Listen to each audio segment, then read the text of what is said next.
I got so much motherfucking design on right now. Break it down, bring it back, make it clap. I got 3 old thoughts, new guap, wear that thing. Bitches on my line, and you know. Assalamualaikum warahmatullahi wabarakatuh. Hello everyone. Perkenalkan, nama saya Anggun Yanti. Saya dari Prodi PGSD kelas A, NPM 23428110009. Pertama, saya berterima kasih kepada Bapak Iswandi SPD MPD yang telah memberikan kesempatan mengikuti UTS pada hari ini. Jadi, saya akan menjelaskan mengapa seorang guru pendidikan dasar perlu memahami tentang perkembangan serta pertumbuhan peserta didiknya. Salah satu bentuk implementasi dari kompetensi tersebut adalah seseorang pendidik harus memahami perkembangan peserta didik agar dapat menjalankan perannya sebagai orang yang akan memberikan ilmu kepada peserta didiknya. Jadi, peserta didik perlu mendalami perkembangan peserta didik dari perkembangan fisik, emosional, dan intelektual. Dan saya sudah membuat 3 sesi pertanyaan.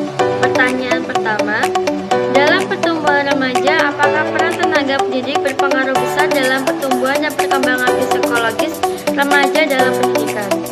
Jawabannya, dalam pertumbuhan dan perkembangan remaja, peran tenaga pendidik atau guru sangat berperan penting. Kenapa? Karena anak lebih banyak menghabiskan waktu di sekolah. Anak lebih berinteraksi dengan gurunya, yang bisa dikatakan guru adalah seorang orang tua kedua bagi seorang anak. Maka dari itu, peran guru sangat penting dan sangat dibutuhkan oleh seorang remaja agar bisa dijadikan oleh contoh dalam bersikap, cara berpola pikir yang baik, bahkan cara mengatur emosional yang baik. Pertanyaan kedua, bagaimana jika seorang pendidik untuk meyakinkan bahwa peserta didik kita yang remaja bahwa mereka sudah tidak lagi anak-anak, terutama bagi mereka yang mengalami pubertas saat masih duduk di jenjang pendidikan sekolah dasar atau SD?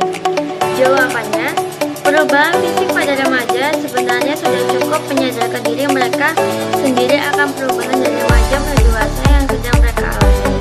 Namun sebagai tenaga pendidik, kita perlu memberikan pencerahan dan penjelasan yang lebih detail agar mereka dapat memahami proses yang sedang mereka alami, bisa dengan cara menjelaskan tentang pubertas itu sendiri dan perubahan fungsi dari organ reproduksi mereka agar mereka dapat lebih mengawasi diri daripada perbuatan-perbuatan yang tidak diinginkan. Tentunya dengan cara-cara yang mudah untuk mereka memahami penjelasan yang sederhana. Pertanyaan ketiga, bagaimana mengatasi remaja yang telah memasuki tahap dewasa tetapi tidak mengalami perubahan sikap atau psikis? Jawabannya, menurut pendapat saya adalah kita harus sadar bahwa seseorang yang tidak mengalami perubahan pada sikap atau psikisnya, walaupun orang itu sudah dewasa, secara umur itu pasti ada penyebabnya.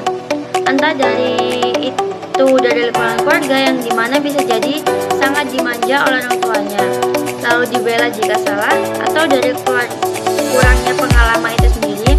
Cara mengatasinya adalah dengan cara membiarkan orang tersebut menyelesaikan masalah sendiri, karena semakin banyak seseorang memiliki masalah dan dia dapat menyelesaikan sendiri, maka pengalaman juga akan semakin bertambah dan